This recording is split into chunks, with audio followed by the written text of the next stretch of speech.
And for Andrea Lane. Thank you.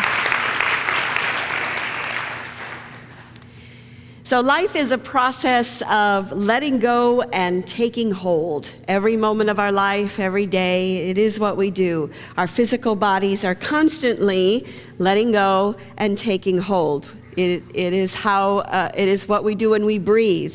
We breathe, we exhale, we let go, we inhale, we take hold, or we receive. We take in food. Yeah, we take hold and then we release and let go. When we're born, babies, when we're born, we let go of the womb and we take hold of life. Every night when we go to bed, we let go and we fall asleep and we take hold and we wake up. So life is a dance of continual letting go and receiving, of letting go and taking hold. And so as we continue our soul trek this month, our focus is going to be about letting go. Now, later in the month, we're going to be talking more about letting go of our stuff and our possessions. In fact, we're going to have a potlatch the last Sunday of this month, and we're going to invite you to bring something of value that you would like to release and give away, and then you can pick up something of value if you so wish. But when you think about it, when you go on a trip, on a trek, you have to pack your bags because you can't take all your stuff with you, right? I mean, you're not going to bring your couch and you're not going to bring your TV. You need to look through your suitcase and you need to figure out exactly what it is you can fit in your bag to take on your trip. And you can't take everything. And when I was walking the Camino de Santiago in Spain a couple years ago, I had to carry everything that I brought with me. And I thought that I was being very mindful about the things that I brought. Plus, I also had to carry water all the time, so that always adds an extra weight to the pack. Well, as I was walking, I realized that I had way, way, way too much stuff. It was literally weighing me down. And one of the things that I had bought was a beautiful journal, because I love to journal. And so I really looked high and wide for this leather-bound black journal that looked like it was from medieval times in Spain. The only problem is it probably weighed about 5 pounds.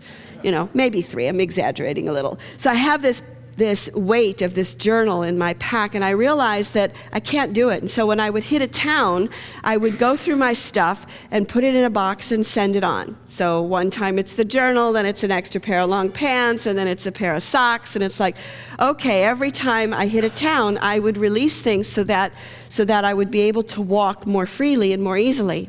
And one of the things that I noticed along the Camino is that I wasn't the only one having this situation. George, Debbie, you probably saw it, that in the trees along the roads you would see shirts hanging in trees, or an extra pair of shoes, or maybe a hat, because as people are walking, they're realizing, I can't carry this, it's not worth it, so I'm going to just leave this for somebody else. And what's interesting is you could really do some good shopping just walking along the Camino. But most people didn't pick up anything. They just kept letting things go and releasing more and more. So in the process of letting go and taking hold, I think that our emotions, our feelings, is one of the ways that we let go. And we learn at a very young age to control our emotions, right? We learn very early on what is acceptable and what is not. We have a baby here, and babies can jump from one emotion to the next in the flash of an eye. They can be laughing 1 minute, and the next second they're crying and screaming and angry, and then they're laughing again. I babysit my grandson Dallas, who's about 10 months old, about once every 6 weeks. I watch him all day. And he doesn't have any teeth yet. And so I was feeding him, and my stepdaughter says, well, he eats lentil soup. I was like, wow, I never met a baby that ate lentil soup. But I said, so he can eat, right? I mean, he doesn't have any teeth, but it's all right. She says, yeah, just make sure it's tiny. So he's in his little high chair, and I gave him a little spoon of lentil soup, and he goes, and I thought, oh my gosh, he's choking, and I was like, okay. And then he goes, ah. And he's like, and then he opens his mouth like a little bird, and it's like he loved the soup, and he wanted more, and he was so excited about how it tasted. He couldn't contain himself. And that's what life is like when we're babies. It's like, we don't have any filters yet, and it's like, yes. But when we become socialized, we start to realize which emotions are acceptable and which ones aren't. And the truth is, emotions aren't good or bad, they simply are. And I think they're much like water in that they need to have the freedom to flow. Now, this doesn't mean that we feel our feelings and then we get to dump them on everybody and say, hey, guess what? I'm really angry today, and I'm just going to let you know that, or whatever it may be. We have trusted friends for that. We have counselors for that. And so we don't necessarily have to act on the feelings that we have, but to allow them to have free reign, to allow them to flow like water, to feel them, is very empowering, because when we don't, when we shut them down and we lock them up, I think it has what it does is it's like it puts a wall around our heart, yeah? And we begin to shut down, and we begin to close off, and we begin to get smaller and smaller. So the opening and the moving into our emotions is a way we move into our heart. And the thing about emotions is they can shift, just like maybe not as fast as a baby's, but they can shift from one to another. And rather than run from them, we can invite them in. And that's why the practice of meditation is so powerful, because it gives us the opportunity to just sit and welcome in whatever is coming and whatever is up. In the movie Generations, one of the Star Trek movies, Data, who's an android, has an emotion computer chip put in. And, as Geordi's putting in, he's like, are you sure you want to do this? Are you sure you want to put the emotional chip in? And Data's like, oh, yeah. I've been very curious about these emotions all this time, and I want to see what it's like. So he puts the emotion chip in. He's like, all right. And they go to the bar. And Gaia is there, and she says, hey, I have a new drink that I just discovered, and I just want your feedback on it. So she has 2 little shot glasses. She gives one to Geordi and one to Data. And they do a shot. And Data's face is like shocked. And so Geordi says, are you okay, Data? And Guinam says, you look like you hate it. And Data says, yes, that's it. I hate it. I hate it. And she's like, would you like another? And he goes, yes, please. I hate it. And then Data ends up having the experience of a baby where he starts having emotions that are unfiltered. In one sequence, they're working on a project, and he starts laughing, and he's hysterical. And Geordi says, what are you laughing about? And he says, I got it. And he shares a punchline from a joke that had been told 7 years before. And he said, but Data, I told you that joke 7 years ago. He goes, yes, but I just got it.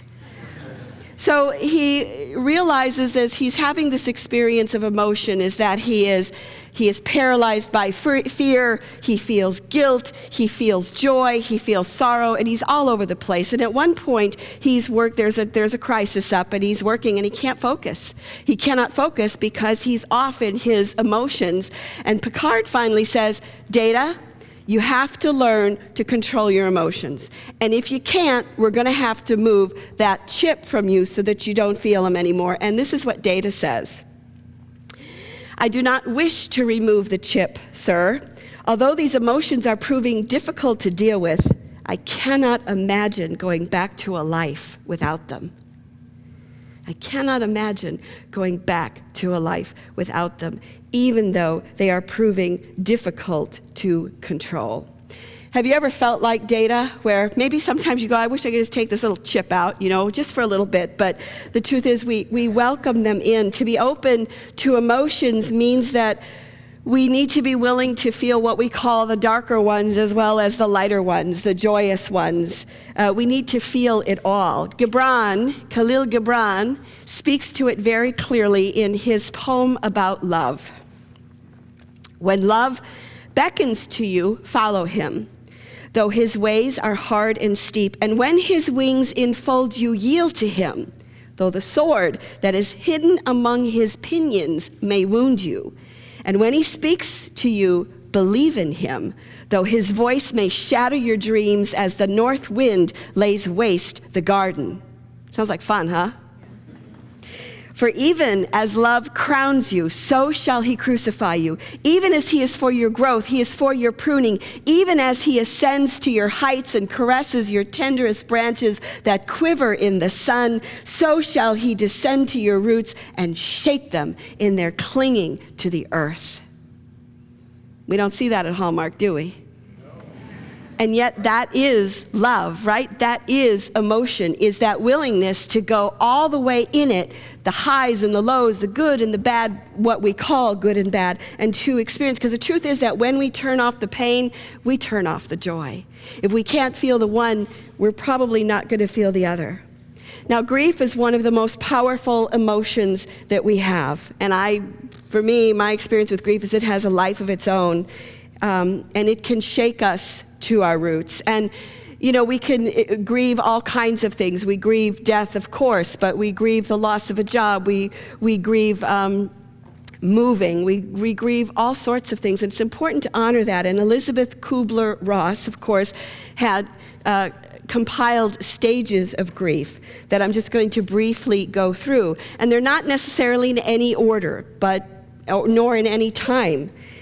But the first is denial, right? And when we get news or we hear something shocking, our first inclination is to deny it and say, well, this isn't happening to me, or this couldn't be true, and we start arguing with reality. Or anger, that this is wrong and this shouldn't be happening. Have you ever found yourself getting angry just before you were going to move or maybe quit a job or something or leave a relationship? And so anger is one of the ways that we also begin to act out when we are grieving. Then there's bargaining, which is like, maybe if I do certain things or say something a certain way, I can change it and it'll be different. And then there's depression, which I don't think I have to expound on that. I think we all know that one. And then acceptance, which is where and this is a process, so we go in and out of them. Now, Michael J. Fox said that my happiness grows in direct proportion to my acceptance and in inverse proportion to my expectation. So we know that Michael J. Fox has been diagnosed with Parkinson's disease, and part of his journey has been to accept this experience that he certainly would not have chosen for himself, but part of the experience of happiness really is about accepting what is, and Byron Katie has written plenty about that in life. So we are talking about changing this building. And so what I would like for us as a community to be aware of is that there will be probably stages of grief that we go through. And so what I'm asking is that we be mindful as we move through changes, whatever the changes may be, that we're mindful and we go through it with an awareness of what's happening and what we're feeling. So I have some news to share that I was given permission to share, and that is our beloved Gail Winsauer, our finance manager, has just been diagnosed with a serious illness, with multiple myeloma. And, what we can all do, of course, is to hold her in prayer and in healing and see her whole and well. So I tell you this news not to go to oh my gosh, what's wrong, but also to hold the highest and best and to hold her in your prayers. But also as a community, I think that we come together with open hearts to support each other when we are sick and when we are suffering. And we, although can't fix it for anybody, we can do our prayers, we can't fix it, but what we can do is witness and be present. And one of the things that Gail said is just everybody's going to say, what can they do to help? And Gail's a very private person. She said, what we can do to help is to help Raimi, because Raimi is picking up a lot of Gail's duties. Gail's amazing at her job. She's amazing at her job. And so, of course, we miss her not being here every day. Now, what won't help Raimi is for 100 people to go to Raimi and say, how can I help? But Linnea has a sign-up sheet in the lobby, and if you would like to help, and that is volunteering somehow, we would appreciate that, and Gail would appreciate that. It has been very difficult this is brand new news for us. It's only been 3 weeks, and it's been very difficult for us as a staff to embrace this current small letter T truth. And again, it brings up the idea of It maybe like data, I'd be like, okay, can you take out the emotion chip for a little bit? So, but again, tears are a form of release, and it opens the heart. So it's about, again, the emotions. It's also more comforting to go through life, to go through illness, to go through changes in life with community and with companions and with friends of like mind. And so, Annie, if you could drop the screen. 2 years ago, our theme was Where Everybody Knows Your Name. 2 years ago, our theme was about community. And because that was our theme, Erin took it upon herself to create a project. And the project was about community, and she wrote the song Many Faces of God as a way of celebrating community. She included Rafe Perlman, Stephen Mitchell, Laura Berman, and our band, of course, our wonderful band, and our community. How many of you were there that one hot night where we all came and sang at the studio? And Lori Sandoval has produced it and put it into visuals. So I want to share, it's just hot off the presses. Some of you may have already seen it on Facebook, but I wanted to share this with you as a project that our lovely Erin and community have put together.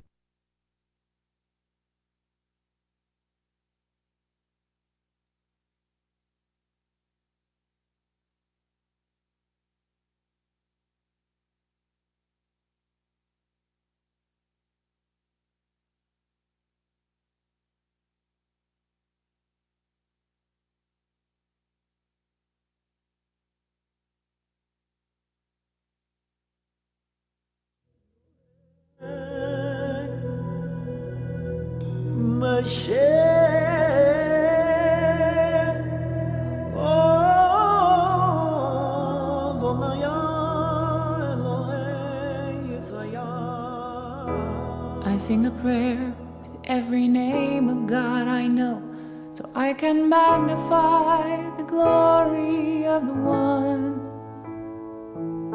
the God of light and shadow, the Spirit on the wind, the Father of creation, or the Mother of the sun. I sing a prayer with every name of God I know, and each name's another window to the soul. Tell me your name and let me behold.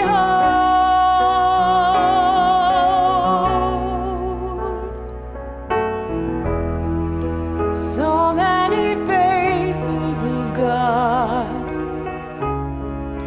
so many faces of God, so very beautiful, so very, very beautiful. So many faces of God, so many faces of God, so very beautiful, so very, very beautiful, so very beautiful. And if it seems the world has fallen to its knees, and I am calling for the love of the divine, a savior, a messiah, a teacher or a sage, a poet or a prophet, or a hero of an age. I sing a prayer with every name of God I know, and the stirring in my soul is something real.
is stirring in my soul.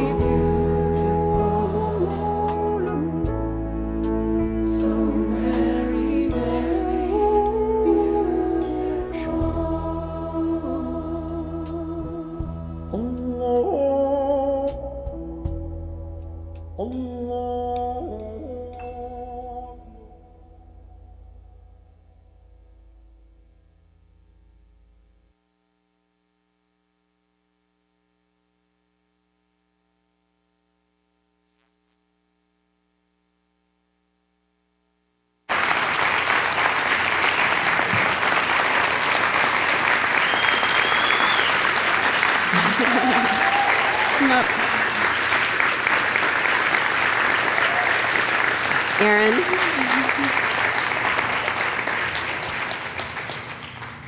So Erin celebrated her 10-year anniversary with us last month.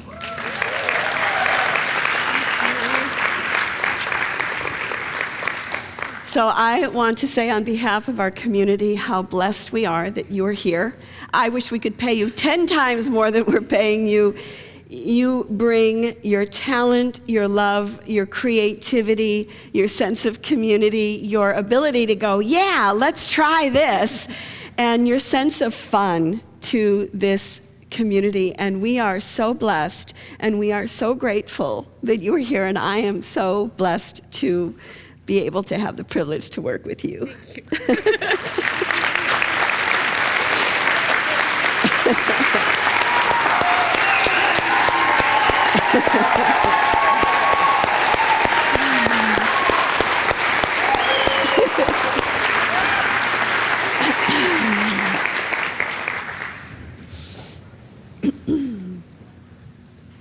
So life is taking hold and letting go, taking hold and letting go. I invite you to come this Wednesday for our Ash Wednesday service where, traditionally Ash Wednesday is about what are you going to give up? Are you going to give up sugar? Are you going to give up candy? Whatever. But this is about letting go of our limitations. That's the focus and the ritual of this evening on Ash Wednesday. But again, life is about taking hold and letting go. We do it every moment right now with our breath. Breathe in, we let go. When we exhale. So in order to go on a soul trek, we need to lighten the load. And part of that is to look at our stuff and begin to release it. But lightening the load on the soul trek spiritual journey means opening the heart. Again, Data said, as difficult as these emotions are to deal with, I cannot imagine going back to a life without them. Gibran, again, but if in your fear you would seek only love's peace and love's pleasure, then it is better that you cover your nakedness and pass out of love's threshing floor into the seasonless world where you will laugh, but not all of your laughter, and you will weep, but not all of your tears. Love has no desire but to fulfill itself. And so if you love, let these be your desires. To melt and be like a running brook that sings its melody to the night. To know the pain of too much tenderness and to be wounded by your own understanding of love. Taking hold, letting go. Breathing in, breathing out.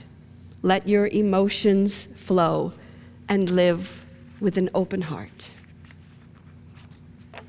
Amen.